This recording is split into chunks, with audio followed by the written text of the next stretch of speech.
was a beautiful fall day on the island of Sodor. All the engines were working very hard. Sir Topham Hatt came to Tidmouth Sheds. He had exciting news. Gordon is to take the new mayor of Sodor on a special tour of the island, he announced. Gordon was thrilled, but then he had a thought. Who will take the express, sir? He asked. The other engines were excited. Pulling the express was an important job. Everyone wanted to be chosen, but Sir Topham Hatt chose Emily. When Sir Topham Hatt left, Emily was very happy, but Gordon wasn't impressed. The express is the longest passenger train on the island, he sniffed. I always cross the island twice by tea time. You'll never do that. I've got big wheels and I'll do my best, said Emily. Big wheels don't make a big engine, boasted Gordon. Everyone knows I'm the best. Thomas thought Gordon was showing off. Twice before tea time, he puffed. That will be hard. But Emily wasn't listening to Thomas.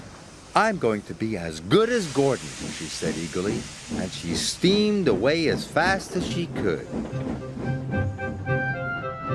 Emily puffed into Knapford Station. She was looking forward to taking the express, but it was very, very heavy. Bust my buffers, she gasped as she slowly pulled out of the station. But she pulled away too soon and left the brake coach behind. Emily puffed with all her might. She was determined to be fast.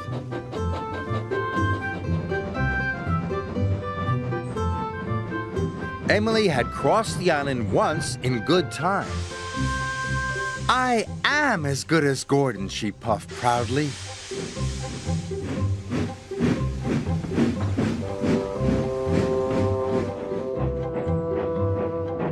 Emily had to wait for Edward at the crossing.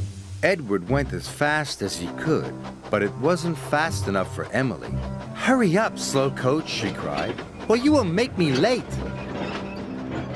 Edward felt sad, but Emily just steamed on.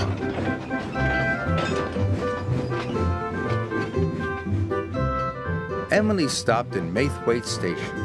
The express was a guaranteed connection with Bertie the bus. But Bertie hadn't arrived. He had a flat tire and was running late. Emily tried to wait.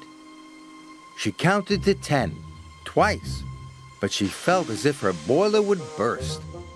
I'm going to be the slowest engine on Sodor, she cried, and it's not my fault. And she puffed away. When Bertie arrived, Emily had already left. Emily needed to take on water, but James was at the water tower. He was pulling the slow goods train. Emily wanted to go first. It doesn't matter if you are late, she said. You must wait your turn, said James crossly. Express trains don't wait, said Emily, and she left without taking on water. Emily went faster than ever. Her coaches rocked and rolled, and her passengers were biffed and bumped and bounced.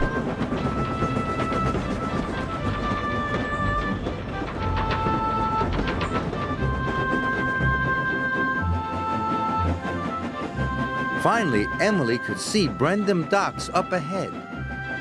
Twice before tea time, she puffed happily. I am as good as Gordon. Then there was trouble. Emily slowed down. What's happening to me? She cried. She went slower and slower. Emily had run out of water. She huffed and puffed, but she had no steam left. Finally, Emily came to a complete stop.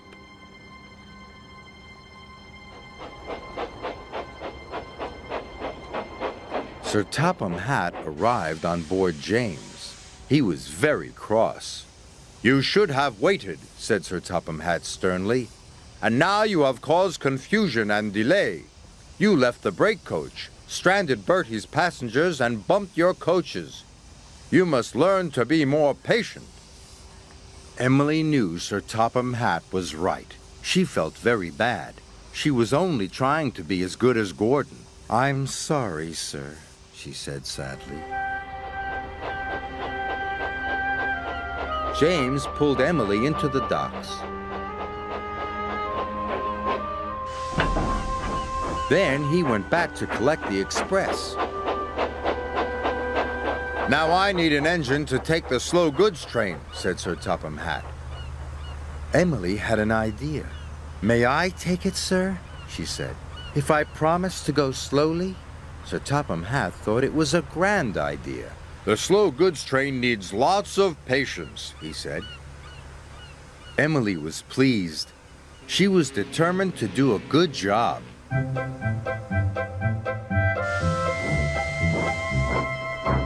So after she took on water and lots of coal, Emily buffered up to the slow goods train.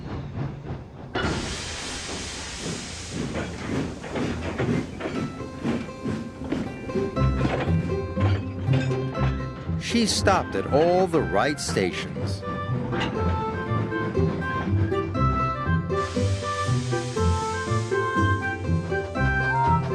And she let all the other engines go first.